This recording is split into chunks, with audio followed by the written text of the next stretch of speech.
Screen पे आप देख पा रहे होंगे एक नया वैकेंसी का नोटिफिकेशन यहाँ पर जारी हो चुका है।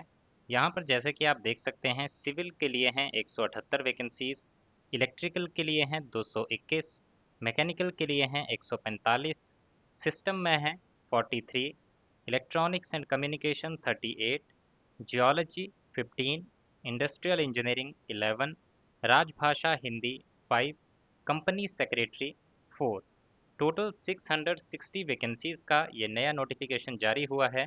तो आज की इस वीडियो में आपसे बात करूंगा इस नोटिफिकेशन के बारे में, इन वैकेंसीज के बारे में और कैसे आप आवेदन कर सकते हैं, क्या एलिजिबिलिटी क्राइटेरिया रहेगा और इसका नोटिफिकेशन डाउनलोड कैसे करना है आपको, और अप्लाई का जो डायरेक्ट लिंक है, एप्लीकेशन फॉर्म का जो लिंक है वो कैसे मिल सकता है आपको। तो सबसे पहले अगर आपने चैनल को सब्सक्राइब नहीं किया है तो इस तरह की ऑल इंडिया जॉब्स की जानकारी पाने के लिए चैनल को आज ही सब्सक्राइब कर लें और बेल आइकन भी प्रेस कर दें ताकि इस तरह की जो वैकेंसीज जारी होती हैं सेंट्रल गवर्नमेंट डिपार्टमेंट्स के द्वारा तो उनकी जानकारी आपको मिल सके।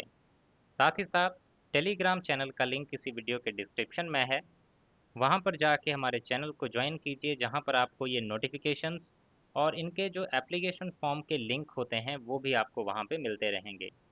टेलीग्राम पे फास्ट अपडेट्स और विद आपको नोटिफिकेशंस वहाँ पे अपडेट्स मिलेंगी। अब इसमें बात करते हैं कि ये ऑर्गेनाइजेशन कौन सी है जिसमें वैकेंसीज निकली हुई हैं। ऑर्गेनाइजेशन का नाम है कोल इंडिया लिमिटेड, भारत सरकार के अंतर्गत कार्य करने वाली ये एक ऑर्गेनाइजेशन है जहाँ पर ये वैकेंसीज निकली हैं और इसमें इवन ग्रेड में ये वैकेंसीज निकली हैं। एप्लीकेशन फॉर्म भरे जा रहे हैं 12 मई से लेकर 11 जून 2026 तक।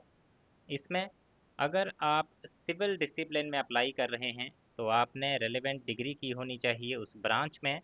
इलेक्ट्रिकल के लिए इलेक्ट्रिकल की जो डिग्री है वो की होनी चाहिए, मैकेनिकल के लिए उसके इक्विवेलेंट। सिस्टम के लिए अप्लाई कर रहे हैं तो या तो आपने एमसीए किया हो या फिर फर्स्ट क्लास डिग्री की हो, बीई बीटेक या फिर बीएससी इंजीनियरिंग में, कंप्यूटर साइंस, कंप्यूटर इंजीनियरिंग या फिर आईटी में। ईएनटी में बीई बीटेक बीएससी इंजीनियरिंग किया होना चाहिए रेलिवेंट ब्रांच में। जियोलॉजी के लिए एमएससी या फिर एमटेक किया हो जियोलॉजी में या फिर अप्लाइड जियोलॉजी, जियो फिजिक्स या फिर अप्लाइड जियो फिजिक्स में। इंडस्ट्रियल इंजीनियरिंग के लिए डिग्री किया हो इंजीनियरिंग का। राजभाषा हिंदी के लिए एमए हिंदी किया होना चाहिए 60% के साथ और ग्रेजुएशन में हिंदी और इंग्लिश एज मेन सब्जेक्ट आपने पढ़े होने चाहिए। कंपनी सेक्रेटरी के लिए ग्रेजुएशन किया होना चाहिए और एक एसोसिएट या फिर फेलो मेंबरशिप ऑफ आईसीएसआई आपके पास होनी चाहिए।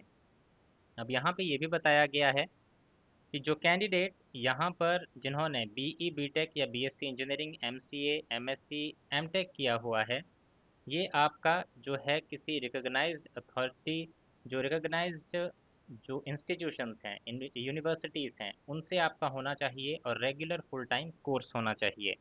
इसमें नेक्स्ट ये चीज़ बताई गई है, अगर कोई अभी फाइनल ईयर में अपना स्टडी कर रहा है वैसे कैंडिडेट भी एप्लीकेशन फॉर्म भर सकते हैं।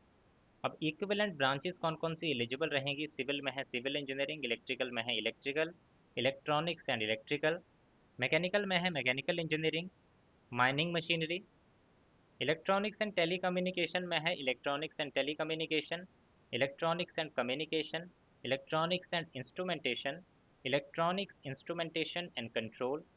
इंडस्ट्रियल इंजीनियरिंग में है industrial engineering, industrial engineering and management, industrial engineering and production, production and industrial engineering, industrial engineering and operation research. तो ये अगर आपकी जो ब्रांचेस हैं इनमें अगर आपकी क्वालिफिकेशन है तो आप उन पर्टिकुलर डिसिप्लिन में अप्लाई कर सकते हैं। सिलेक्शन प्रोसेस में एक आपका कंप्यूटर बेस्ड टेस्ट होगा और उसी टेस्ट के बेसिस पे आपकी सिलेक्शन होगी। इस टेस्ट में आपके दो पेपर होंगे। पहला पेपर जो है उसमें आपका general knowledge, general awareness, reasoning, numerical ability, general English के क्वेश्चंस होंगे और 3 घंटे का ये पेपर होगा, एक ही सिटिंग में आपका कंडक्ट किया जाएगा। दोनों पेपर 100-100 नंबर के रहेंगे, हर एक क्वेश्चन 1 नंबर का रहेगा और इसमें ये भी बताया गया है कि कोई भी नेगेटिव मार्किंग नहीं होगी, no penalty for wrong answer. इसमें अगर क्वालिफाइंग मार्क्स की बात करें तो एससी एसटी पीडब्ल्यूडी के लिए मिनिमम 30 मार्क्स होने चाहिए, ओबीसी नॉन क्रीमी लेयर के लिए मिनिमम 35 मार्क्स ईच पेपर में, जनरल ईडब्ल्यूएस के लिए minimum 40 marks in each paper आपके होने चाहिए। एप्लीकेशन फ़ीस आपको देनी होगी 1180 रुपये की। एज आपकी 30 साल से ज़्यादा नहीं होनी चाहिए। हाँ, अगर आप रिजर्व कैटेगरी से बिलोंग करते हैं तो आपको एज में जो छूट दी जाती है वो यहाँ पर भी आपको दी जाएगी। अगर आपकी सैलरी की बात करें तो जब तक आप मैनेजमेंट ट्रेनी के तौर पे 1 साल तक आपकी ट्रेनिंग चलेगी, उस दौरान आपको 60,000 पर मंथ ट्रेनिंग के दौरान आपको स्टाइपेंड जो है वो दिया जाएगा। जैसे ही आपको परमानेंट किया जाएगा 1 साल के बाद, तो आपका जो सैलरी स्ट्रक्चर रहेगा वो 1 लाख प्लस की आपकी पर मंथ सैलरी जो है स्टार्टिंग यहाँ पे आपको मिलने वाली है।